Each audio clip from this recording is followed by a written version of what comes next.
Karnaval Sonhorek menggelegok Blitar, Jawa Timur dibubarkan polisi. Selain tidak mengantongi izin, karnaval juga menggunakan pengeras suara yang melebihi ambang batas yang telah ditentukan.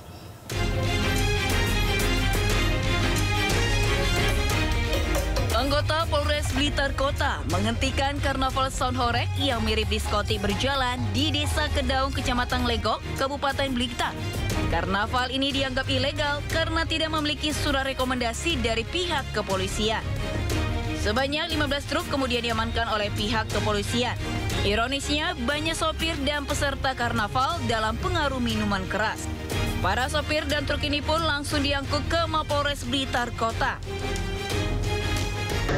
Kemudian rekomendasi dari Polres itu tidak mendapat rekomendasi. Jadi acara yang dilangsungkan itu tidak mendapat rekom dari Polres. Sehingga acara tersebut boleh dikatakan ilegal. Selain melanggar aturan lalu lintas, larangan karnaval menggunakan Sonhorek yang melebihi batas ketentuan yang sudah diterbitkan oleh pemerintah. Untuk sementara, truk ini diamankan di Mapolres Blitar Kota. Dari Blitar, Jawa Timur, Robi Ridwan melaporkan. Pemirsa, puluhan warga yang menjadi korban investasi bodong mengamuk di sebuah kantor di Pekanbaru Riau. Sejumlah korban menuntut pengembalian uang karena merasa ditipu oleh perusahaan investasi.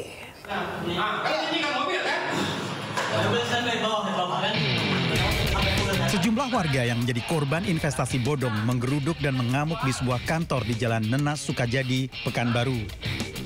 Warga yang kelihatan emosi bahkan menganiaya pimpinan perusahaan karena kesal dengan uang yang sudah diinvestasikan tak kunjung dicairkan. Kasus ini memicu penyanderaan yang dilakukan sejumlah korban menuntut pengembalian uang. Polisi yang menerima laporan menutup sementara kantor dan memasang garis polisi untuk dilakukan penyelidikan. Polisi menetapkan 3 tersangka yang merupakan komisaris dan direktur perusahaan. Beberapa masyarakat ini pinjamkan mobil selama 3 tahun. Ternyata mobil itu adalah mobil rental dan investasi itu tidak ada. Ya, jadi di PT Asa kita juga sudah cek dengan OJK, tidak ada juga izinnya terkait masalah pengumpulan uang kepada masyarakat. Hingga saat ini, Polresta Pekanbaru telah menerima lebih dari 40 laporan polisi dari masyarakat. Jumlah korban diperkirakan mencapai lebih dari 400 orang dengan total kerugian sementara mencapai 40 miliar rupiah. Polisi masih mendalami kemungkinan adanya pihak lain yang terlibat serta potensi korban di luar wilayah Riau.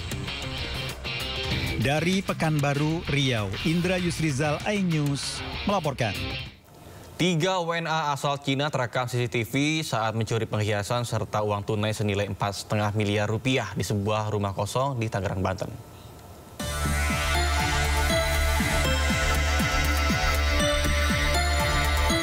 Kamera CCTV merekam aksi sindikat pencurian rumah kosong di perumahan elit Panunggangan Barat, Cibodas, Kota Tangerang, Banten.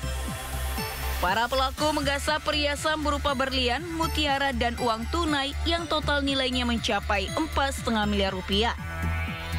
Polisi kemudian menangkap 2 pelaku yang merupakan WNA asal Cina di Bandara Soekarno-Hatta.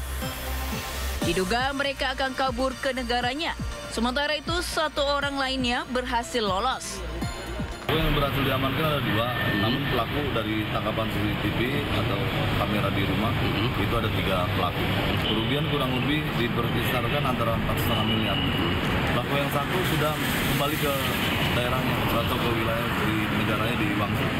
Kini para pelaku dijerat dengan pasal tentang pencurian dengan pemberatan dengan ancaman hukuman maksimal 7 tahun penjara. Polisi kini berkoordinasi dengan kedubes Cina untuk mencari pelaku lain yang buron. Dari Tangerang, Banten, Hasnugara, iNews melaporkan. Pemirsa, berniat usut sebab kematian dari ADP, pihak keluarga surati sejumlah pihak berwenang. Dan berikut perbincangan jurnalis senior Sindo News Lukman Hanafi bersama penasihat hukum keluarga Arya Daru Pangayunan Dwi Librianto. Peran saya ini banyak orang bertanya, kenapa Panglima TNI dalam ini ikut disuratin, apa ada indikasi melibatkan oknum TNI atau sebenarnya hanya untuk memperlengkap saja atau bagaimana, Pak? Sebenarnya hanya Panglima TNI kan tugasnya hanya membantu polisi, tetap polisi yang mau ini. Jika dalam prosesnya ditemukan ada hal-hal yang melibatkan TNI atau siapapun yang kaitannya dengan tentara, ya bisa dari awal sudah terdeteksi. Tapi bagi kami kemarin kan karena ayahnya memohonnya kepada Presiden, Panglima TNI, Kapolri dan Menteri Luar Negeri, itu yang kami tindak lanjuti sebagai kuasa hukum. Oke, berarti surat sudah dikirim ke itu ya? Ya sudah. Termasuk ke Presiden, enggak ya ke Presiden? Tembusan ke Presiden. Tembusan ke Presiden. Ya. Oke, berarti ini melakukan langkah yang real ya? Iya, baik. Nah, yang berikutnya kira-kira apakah nanti dengan menyurati itu akan setelah mungkin nanti diterima dan sebagainya, penasihat hukum itu menyiapkan bukti baru, penemuan baru, atau seperti apa sebenarnya sih ini? Sebenarnya bukti-bukti apapun yang sudah dikemukakan yang sudah didapat itu sudah maksimal. Rasanya kalaupun bahkan bukti-bukti itu misalnya kamar kos sudah sejak tanggal 16 Juli sudah bersih. Nah itu juga ya itu kewenangan pihak penyidik ya. Tapi